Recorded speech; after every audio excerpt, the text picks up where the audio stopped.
साथियों नमस्कार। आपका स्वागत है बुंदेलखंड नेचुरल्स में। साथियों आज मैं आपसे चर्चा करने वाला हूं शीतकालीन यानी कि ठंडी के मौसम में पाई जाने वाली एक विशेष सब्जी फसल की, जो बहुतायत में ठंडी के मौसम में पाई जाती है और हर घर में इसका सेवन किया जाता है। तो आज मैं बात करूंगा आपसे फूल गोभी, अंग्रेजी में इसे कॉलीफ्लावर के भी नाम से जानते हैं। तो आज मैं फूल गोभी के खेत में खड़ा हुआ हूं और एकदम ये सही समय चल रहा है अगेती फूल गोभी लगाने का। यदि आप इस मौसम में फूल गोभी लगाते हैं, अगेती फूल गोभी लगाते हैं, तो ये फूल गोभी मार्केट में समय से थोड़ा सा पहले आ जाती है और इसका प्राइस बहुत अच्छा मिलता है। तो यदि मैं बात करूं फूल गोभी की, तो इसमें बहुत सारे पोषक तत्व होते हैं जो मनुष्य को हेल्दी रखता है।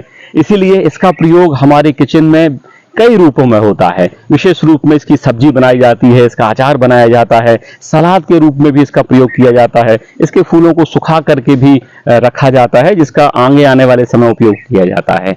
फूल गोभी एक औषधि तुल्य फसल है। इसमें ढेर सारे न्यूट्रिएंट्स होते हैं, पोषक तत्व होते हैं जो इंसान के लिए बहुत ही ज्यादा फायदेमंद है, उसे स्वस्थ रखने के लिए फायदेमंद है। यदि मैं देखूं तो फूल गोभी में चर्चा करूं मैं आपसे, तो फूल गोभी में सबसे ज्यादा कैल्शियम पाया जाता है, विटामिन सी पाया जाता है, विटामिन B6, विटामिन के, फोलिक एसिड का ये पर्याप्त मात्रा में इस सब्जी फसल में पाए जाते हैं। इसमें ढेर सारे एंटीऑक्सीडेंट्स होते हैं जो हमारे शरीर को स्वस्थ रखने के लिए बहुत ही जरूरी है। इसमें नेचुरल फाइबर की मात्रा पर्याप्त होती है।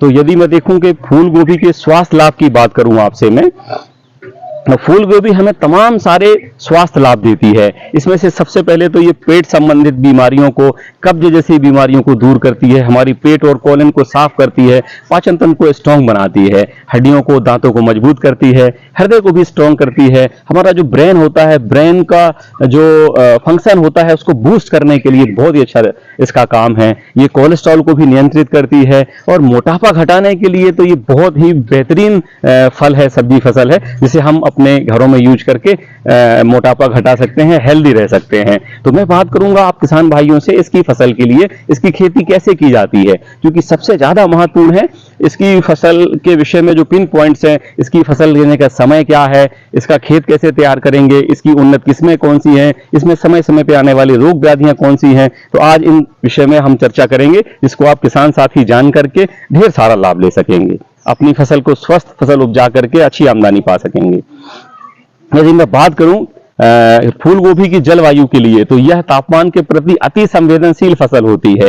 ये ठंडी और आर्द्र जलवायु में बहुत अच्छा परफॉर्म करती है। बहुत अधिक ठंड या बहुत अधिक गर्मी में इसके फूल छोटे हो जाते हैं, इसके पौधों का विकास अवरुद्ध हो जाता है। यदि भूमि की बात करूं तो सबसे अच्छी भूमि इसके लिए है जिसमें जैविक पदार्थ भरपूर मात्रा में हो।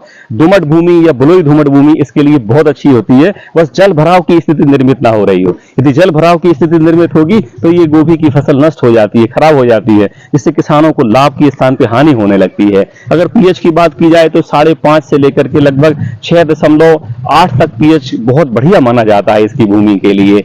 और यदि हम वर्ष में बात करें कि ये एक वर्ष में इसका समय क्या है, कब कब लगाई जाती है, तो विशेष रूप से जो गोभी की फसल होती है वर्ष में 2 बार ही लगाई जाती है। एक तो गर्मियों में इसकी फसल बोई जाती है, जिसे हम बसंत ऋतु कहते हैं। बसंत ऋतु में फसल बोने के लिए इसकी पहले नर्सरी तैयार की जाती है, फरवरी और मार्च में नर्सरी तैयार की जाती है। इसके बाद इसको मार्च और अप्रैल में ही मुख्य खेत में ट्रांसप्लांट किया जाता है। इसी तरीके से यदि अगेती फसलों की हम बात करें तो जो मुख्य फसल है इसकी वो रबी सीजन में ली जाती है, लेकिन इसमें भी हम 3 तरह से ये फसल को लेते हैं रबी सीजन में किसान साथी। पहला तो इसे हम अगेती फसल के रूप में लेते हैं, फिर मध्यम फसल होती है और पछेती फसल भी हम लेते हैं, जो फसल ठंड में लास्ट तक हम बोते हैं खेतों में। तो इसमें यदि अगेती फसल की बात करें तो हम मुख्य खेत में इसको रोपने के लिए इसकी फसल की जो नर्सरी है जून जुलाई में तैयार करते हैं और जुलाई अगस्त में हम इसे मुख्य खेत में रोप देते हैं। तो आज देख रहे हैं आप ये मेरे पीछे ये फूल गोभी की अगेती फसल लगी हुई है और ये लगभग 12-13 अगस्त में हम चल रहे हैं और ये मुख्य खेत में रोप दी गई है। बहुत ही सही समय है फूल गोभी की फसल को मुख्य खेत में लगाने का। इससे लगाने से हमें मार्केट में जल्दी ये फसल ले जाते हैं और हमें इससे आय अच्छी होती है। इसमें मध्यम फसलों की यदि हम बात करें तो जुलाई और अगस्त में इसकी नर्सरी डाली जाती है, सितंबर में से मुख्य खेत में रोपा जाता है। इसी तरीके से यदि पछेती फसलों की हम बात करें फूल गोभी में तो सितंबर अक्टूबर में इसकी नर्सरी डाली जाती है और इसे अक्टूबर नवंबर में खेत में लगाया जाता है। इधर अगर हम बात करें, इसमें दो पौधों से पौधों के बीच की दूरी, दो लाइनों से लाइनों के बीच की दूरी क्या रखेंगे, तो इसकी जो दूरी का निर्धारित समय है वो गर्मी वाली फसलों में एक पौधे से दूसरे पौधे की दूरी लगभग 30 से 35 सेंटीमीटर रख सकते हैं, और एक प्लांट से दो प्लांट की दूरी 30 से 35 सेंटीमीटर, और एक लाइन से दो लाइन के बीच की दूरी लगभग 40 से 45 सेंटीमीटर रखी जा सकती है। यदि हम बात करें रबी फसल में, अगेती फसल में या मध्यम फसल में, इसकी दूरी हम पौधे से पौधे की दूरी 40 से 45 सेंटीमीटर रख सकते हैं, और दो लाइनों के बीच की दूरी 45 से 55 सेंटीमीटर रख सकते हैं। मैं चाहूंगा भाई साहब ये आप दिखाइए, हमारे खेत में फूल गोभी की फसल लगी हुई है, यहाँ पे बेहतरीन सुंदर ये लाइन से लाइन में फसल लगी हुई है। यहाँ दो पौधों में निर्धारित दूरी है, और जो दूरी मैंने आपसे अभी बताई है, और दो लाइनों से बीच की दूरी इसमें बराबर है। तो ये फसल बहुत अच्छे तरीके से दिख रही है, सुंदर, इसमें कोई भी खरपतवार नहीं है। यदि इस तरीके से आप फसल को तैयार करते हैं तो इसमें हम फसल से काफी अच्छा उत्पादन ले सकते हैं, और इस तरीके की फसल बहुत अच्छी मानी जाती है।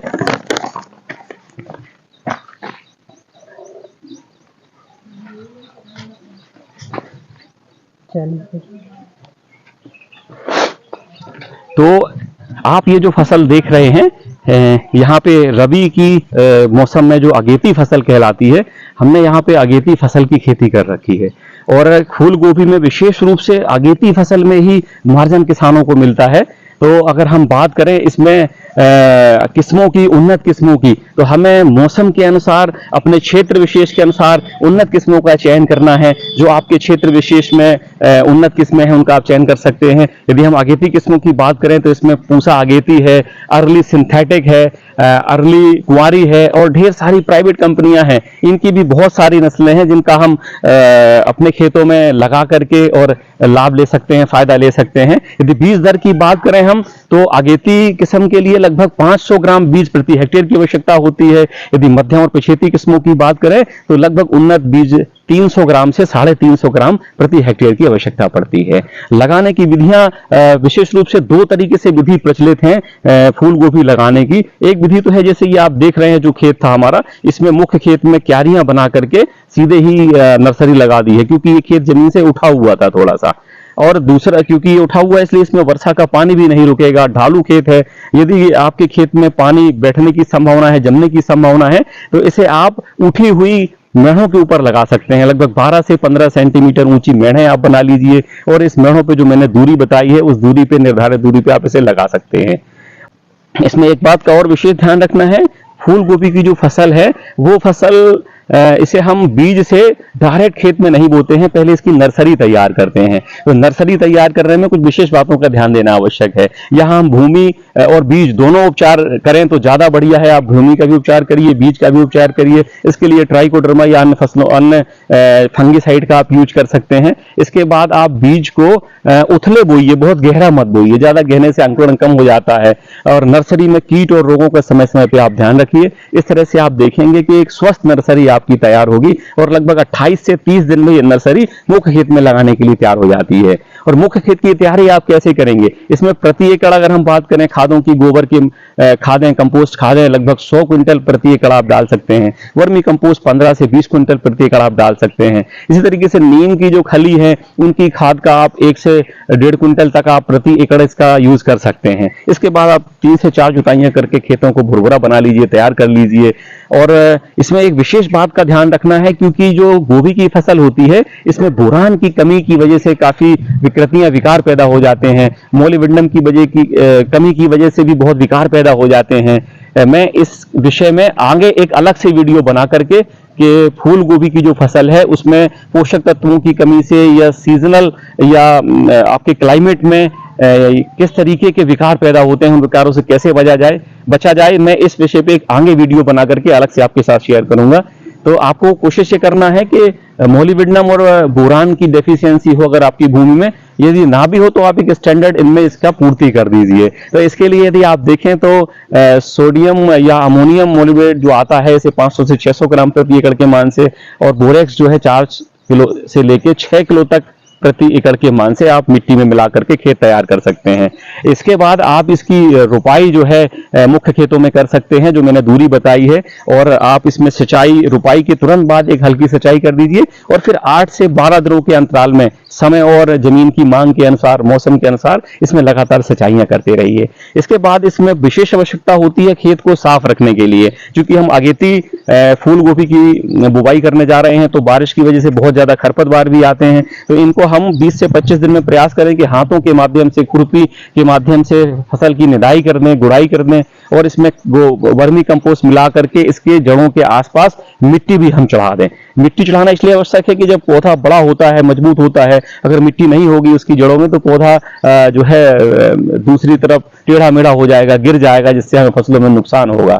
तो इस तरीके से आप देखेंगे कि यदि आप फसलों को तैयार करते हैं तो बहुत ही शानदार स्वस्थ फसल आपकी तैयार होगी। और जैसे कि अन्य फसलों में कुछ कीट बीमारियां आती हैं, इसमें भी समय समय पे मौसम के अनुसार कुछ कीट बीमारियां आती हैं। तो आपको विशेष रूप से अपने खेत का निरीक्षण करते रहना है, और जहां भी आवश्यकता हो वहां पे आपको प्राकृतिक तरीके से नेचुरल पेस्टिसाइड बना करके खेतों में डालते रहना है, जिससे कीट और रोग से बचा जा सके। मैं सरसरी नजर में आपसे बात करना चाहूंगा, इसमें कुछ कीट लगते हैं, विशेष रूप से diamond black moth, aphid, jassid, painted bug इसमें लगता है, इसमें तंबाकू की इल्ली लगती है, इसमें जो है माहू सफेद मक्खी भी लगती है। ये तमाम तरह की फसल को हानि पहुंचाते हैं, रोग भी पहुंचाते हैं। यदि हम बात करें रोगों की, तो विशेष रूप से इस पे डैम्पिंग ऑफ रोग बीमारी जो है ये आपका नर्सरी में लगती है, फिर ब्लैक रॉट लगता है, इसमें इसी तरीके से डाउनी मिल्डू बीमारी लगती है। तो इनका आप समय समय पे निदान करके नेचुरल पेस्टिसाइड, नेचुरल आपका रोगनाशी डालते रहें,